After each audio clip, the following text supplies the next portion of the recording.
Esi nkwanirizaako nnyo mukwano gwange yonna gy'osinza okuba ng'otuwuliriza okola ky'amaanyi nnyo okwekuumira ku mayengo gano. Abayeekera ba M23 abawangaalira mu ggwanga erya Democratic Republic of Congo basazeeko airport ebadde esaavinga Bukavu. Airport eyo kimaze okukakasibwa nti kati be bagiri mu mitambo be bateekinga full control ya airport eyo gwe mukwano gwange ali yampuliriza.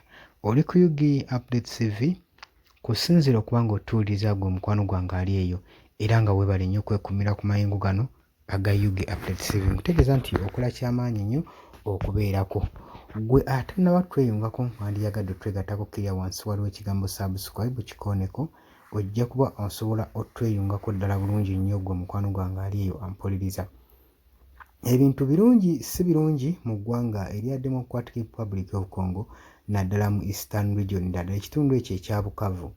Olunaku olw'eggulo ekiro ekikeesezza olwaleero amasasi gaasuze gayitingana nga ebyasi bivuga ng'ebibwatuka mu kiro kyakeesezza olunaku olwaleero nga bayeekera ba M23 bagezaako okuba nga bawamba Bukavu ku mukwano gwange yeeyampuliriza era ekibuga ekyo badde baakava bakiwambe nga bakiri mu control.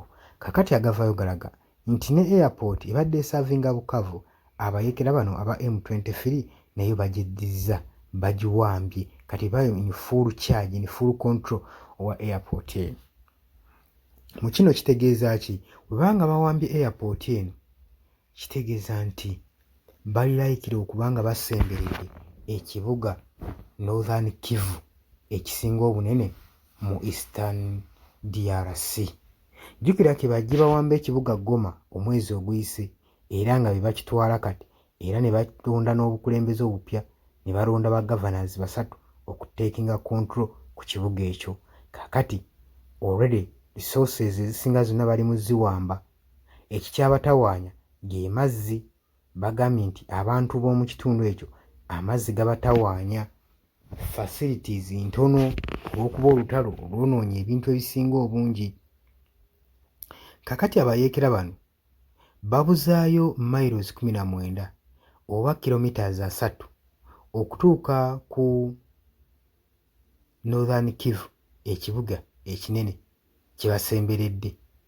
Newankubadde amawanga ebitongole eby'enjawulo okusinziira okugeza nga South African Development Community ne East African Community byakava okutuula nga bitegeeragana okuba nga walina okubaawo ceasefire mu conflicts zino ezigenda mu maaso mu ggwanga erya Democratic Republic of Congo.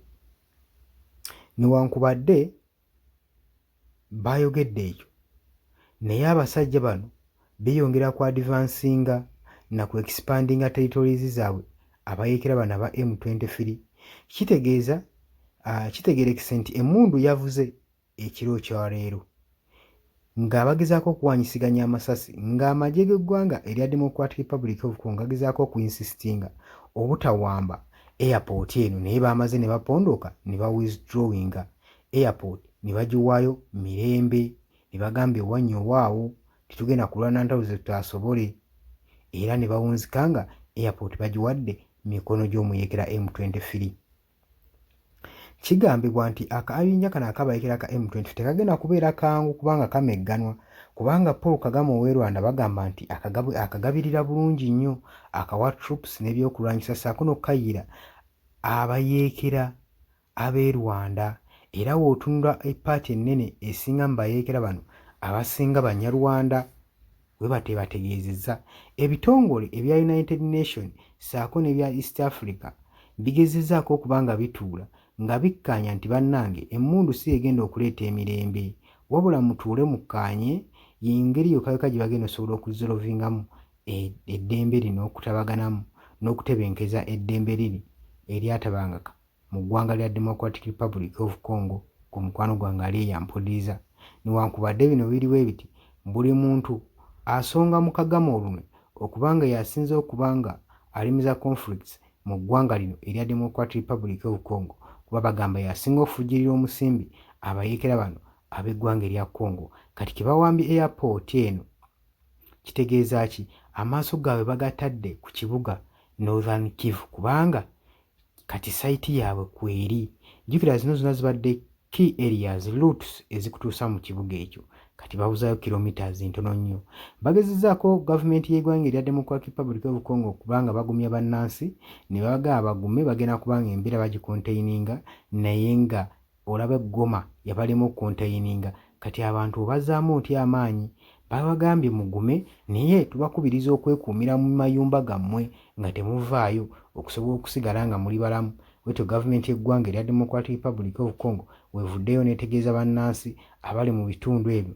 abayeekera kati bali mu kokipayinga bali mu kunkwalinga embeera ya bunkenke embeera ya kazigizigi olowooza ki ku nsonga eno gwe mukwano gwange ali eyo obadde ku Yugi Update TV kwe basinza okuba nga otuwuliriza bwagala okujja mu comment section nkwanirizaako nnyo genda wansi waliwo ekigambo subscribe kikooneko ojja kuba nga otweyungako ddala bulungi nnyo mbaagala nnyo bale kwekuumira ku Yugi Update TV mweraba baganda bange bali mu diaspora balamusizzaako nnyo